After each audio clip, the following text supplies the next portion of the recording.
안녕하세요. 오토기어 김정윤입니다. 아반떼N이 발표가 됐습니다. 재원, 디자인, 특장점, 모터스포츠 기술로 사용됐던 인테그레이티드 드라이브 엑셀, 통합형 드라이브 엑셀, 이 기술이 들어가 있어서 양산형 스포츠 모델이지만 레이스카에서 느꼈던 그런 정교한 핸들링, 코너링식 극한의 재미, 이런 것들을 만끽할 수 있도록 해놨다.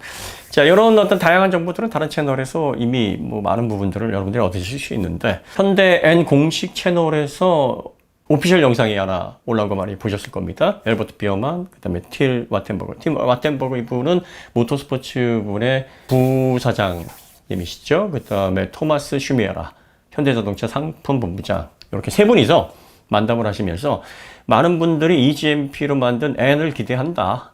그리고 니르부르크링, 녹색 지옥에서 힘차게 달리는 EGMP의 전기차를 보기를 원한다. 하지만 연료를 급유를 하면서 계속 달려야 되는 이 환경에서 이 배터리는 충전 시간에 압박이 있으니까, 그리고 또 배터리의 특성상 고출력, 고전력을 계속 공급을 하게 되면은 이게 예상했던 주행거리가 확연하게 막 3분의 1, 4분의 1로 막 줄어들어 버리니까 그 안의 환경이 모터스포츠에서 배터리 전기차를 사용한다는 것은 사실 현실적이지가 않습니다. 그렇다고 해서 교환용으로 완충된 배터리를 여러 개를 놓고 교체를 하게 되면 이게 굉장히 무게가 많이 나가니까 볼팅이 굉장히 또 세심하게 돼야 되는데, 이렇게 하려면 또 카트리지 방식으로 바꿔야 된단 말이에요. 넣었다 뺐다 하는 방식으로 바꿔야 되는데, 이렇게 되면 전용 설계가 또 차대 설계 다 양산차를 베이스로 해서 설계를 할 수가 없으니까, 사실 모터스포츠를 투자를 브랜드에서 하는 이유는 이 모터스포츠에서 사용됐던 기술을 양산차에 가지고 오기 위함이고, 또 앞으로 자동차 시장에서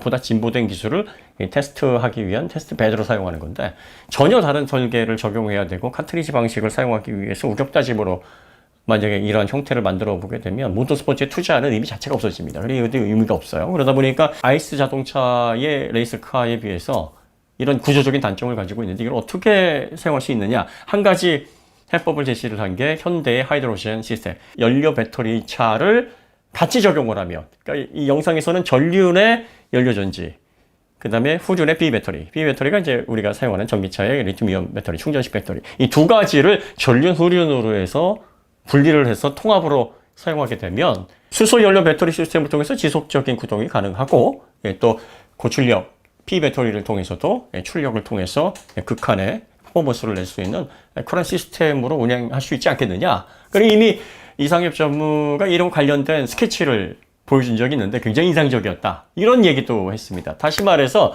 EGMP가 이 수소 연료 시스템, 수소 연료 배터리 시스템과 결합이 되어서 상품이 기획되고 있는 단계다라고 보실 수가 있는 거죠. 그러니까 보통 양산차 브랜드가 새로운 어떤 기술 규격을 만들 때 모터스포츠에서 먼저 적용을 해서 이 기술의 안정성, 그 다음에 대중성 이런 것들을 판단을 한 다음에 이걸 양산 모델을 가져오거든요. 그러니까 이미 프로토타입 정도는 나와 있고, 또 이걸 레이스 현장에서 테스트할 수 있는 그런 기반은 이미 만들어져 있는 게 아닌가 그런 생각이 좀 들어요. 그러면서 중요한 단서를 몇 가지 줬는데, 첫 번째가 모듈화된 연료전지 시스템을 언급을 했습니다. 다시 말해서 이 수소 배터리가 들어가는 수소 연료 배터리 시스템을 모듈화해서 이걸 전륜 쪽에 배치를 하게 되면 EGMP가 기본적으로 4륜 구동 시스템을 기반으로 설계가 되어 있고, 밑쪽에 이제 배터리가 들어가는데, 요거를 이제 뒤쪽으로 배터리, P 배터리를 조금 축소를 해서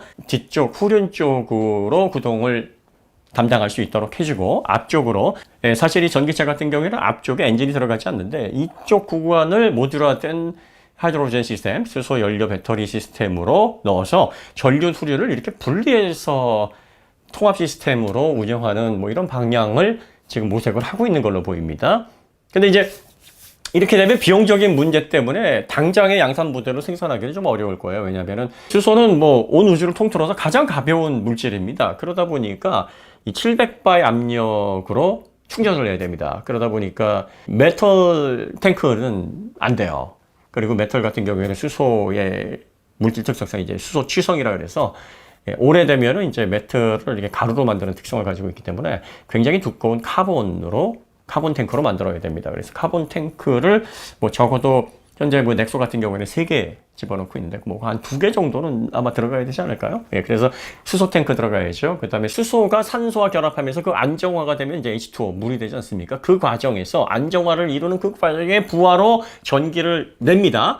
그렇기 때문에 산소와 결합하면서 이 전기를 생성하게 할 때 필요한 배터리 스택, 이 배터리 스택이 P 배터리하고는 좀 다릅니다. 이게 스택처럼 이렇게 파일처럼 쫙 있어가지고 거기에 이 백금 또는 팔라듐 이런 것들이 이제 수소 원소를 빨아들여서 산소와 결합시키게 하는 그 원소들이거든요. 그래서 뭐 백금만 발라놓거나 거기에다 백금 위에다가 또 팔라듐으로 뭐 코팅을 하고 이런 방식으로 사용을 합니다. 그렇기 때문에 백금, 플래티늄이죠.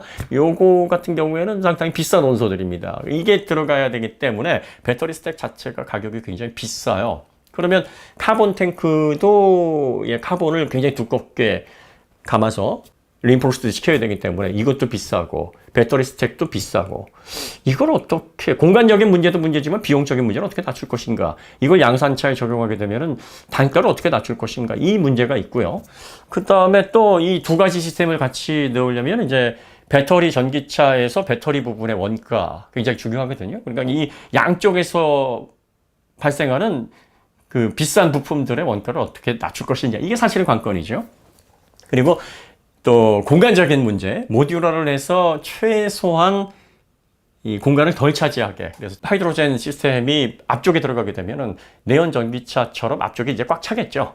그렇지만 이제 그럼에도 불구하고 어느 정도 공간을 확보하기 위해서 모듈화 시키고 소형화 시킬 것인가, 고용량 배터리 스택과 또 카본으로 된 수소 탱크를 전면에 넣으면서도 공간을 어떻게 잘 확보를 할 거고, 또 후륜 쪽에 들어가는 P 배터리와 또 전기 모터 이런 것들도 공간 활용 어떻게 할 것이냐, 뭐 이런 숙제들이 뭐 여전히 남아 있기 때문에 바로 이 모델을 양산 모델로 볼 수는 없을 거예요. 하지만 모터스포츠에서 일단 이 두 시스템을 통해서 가장 문제가 되는 이제 배터리 충전 속도 이런 부분에 있어서 어느 정도 벗어날 수 있으니까, 뭐 배터리가 뭐 완전히 P 배터리가 소모가 된다 그러면은 이제 수소 연료를 채워서 전륜 쪽으로만 구동을 하거나 아니면 그 수소 연료 배터리 시스템을 통해서 뭐 P 배터리를 일부분 충전한다든지 이런 보완들이 이루어질 수가 있기 때문에, 이렇게 되면 이제 현재 배터리 전기차에서 가장 어려움을 주는 일회 충전단 레인지, 충전 거리, 이 부분에 있어서 어느 정도 해방이 될 수 있고요. 그 다음에 충전 인프라 문제, 또 고속 충전이요. 이게 생각보다 기술적인 부분에서의 문제보다는 전력 공급, 이 문제가 발전도 문제지만 이걸 어떻게 송전을 해가지고 이 초고속 충전소에 공급을 할 것인가, 이것도 대단한 토목공사거든요. 이런 것들에 대한 압박에서 어느 정도 벗어날 수 있는 아주 독보적인 경쟁력을 가진 전기차가 될 수 있는 가능성이 있습니다. 그러니까 이걸 모터스포츠에 적용을 해볼까라는 얘기가 나왔다면 이건 다시 말해서 양산 가능성이 있다는 거예요. 그래서 평상시 여유 있을 때는 배터리 전기차를 뭐 여유 있게 충전해서 그 전력으로 사용을 하다가 뭐 급한 환경이라든지 아니면 충전이 여의치 않은 환경에서는 수소를 충전받아서 마치 아이스 자동차에서 구비를 하듯이, 주유를 하듯이 활용을 하게 되면 전기차에서 가장 문제가 되는 배터리 충전 문제, 일회 충전단 거리, 뭐 인프라 이런 문제에 있어서 상당히 자유로워질 수 있는 그런 새로운 어떤 형태의 진보적인 전기차로 탄생을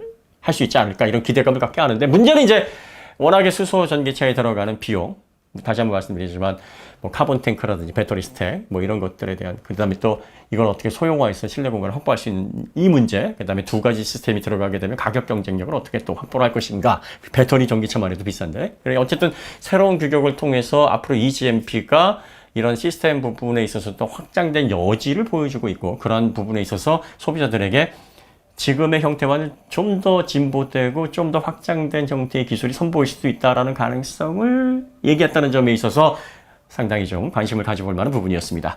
네, 오늘 이야기는 여기서 마치도록 하고요. 아반떼 N, 그 다음에 쿠나 N 관련된 상품성에 대해서는 저희가 시승차를 확보를 하면 시승차를 기반으로 해서 자세한 이야기를 또 풀어나가도록 하겠습니다. 그럼 여기서 마치도록 하고요. 더 좋은 콘텐츠 찾아뵙도록 하겠습니다. 감사합니다.